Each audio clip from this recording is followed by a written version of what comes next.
বছরের শুরু মানে পয়লা জানুয়ারি। যুগ যুগ ধরে এই দিনটিকে বর্ষণবরণের দিন হিসেবে বেছে নেওয়া হয়েছে। 31শে ডিসেম্বর রাত 12টার পরেই স্বাগত জানানো হয় নতুন বছরকে। এই সময় চারিদিকে দেখা যায় আলোর রোশনাই, বাজির শব্দ, যা আকাশে বিভিন্ন ধরনের ঝর্ণা ফুলের সমারোহ ঘটায়। বর্তমান যুগ এখন সোশ্যাল মিডিয়া এবং ইন্টারনেটের যুগ। সেই কারণেই এখন হ্যাপি নিউ ইয়ারের শুভেচ্ছা জানানো হয় অনলাইনের মাধ্যমে। তবে যখন কোনো রকম স্মার্টফোন ছিল না, ইন্টারনেট ছিল না, তখন গ্রিটিংস কার্ডের মাধ্যমে বন্ধু বান্ধবী আত্মীয় স্বজনদের নতুন বছরের শুভেচ্ছা জানানো হতো, যেখানে সুন্দর সুন্দর ডিজাইনের ফুল পাখির ছবিতে গ্রিটিংস কার্ড পাওয়া যেত। আর মনের মতো করে ছড়ার মাধ্যমে সেখানে নতুন বছরের শুভেচ্ছা জানানো হতো। তবে আজ সে সমস্ত বিষয় অতীত।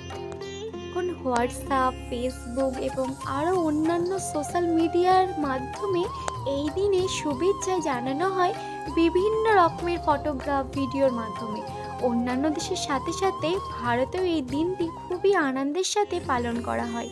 মিষ্টি মুখ, চকলেট বিতরণ, শুভেচ্ছা আদান প্রদানের মধ্যে দিয়ে 31st নাইট নতুন বছরকে স্বাগত জানানো হয়। সেই অনেক দিন থেকেই এইভাবেই চলে আসছে পয়লা জানুয়ারির দিনটি হ্যাপি নিউ ইয়ার দিবস হিসেবে।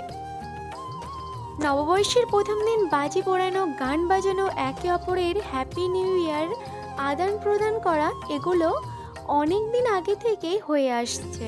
বলা যেতে পারে এটি একটি উৎসবের মুহূর্ত, যে মুহূর্তে সকলেই পিকনিক, কোথাও ঘুরতে যাওয়া, এমনকি অনেক কাজ করে থাকেন এই দিনে। কেউ বা এই দিনটি উপলক্ষে ঘরটাকে সুন্দর করে সাজানো, বাড়িতে পার্টি রাখা, প্রিয় মানুষটির জন্য কেক কাটা, আবার অনেক উপহারের আদান প্রদান করে থাকে এবং সারা বছর কিভাবে কাটাবেন তার পরিকল্পনাও করে নেন।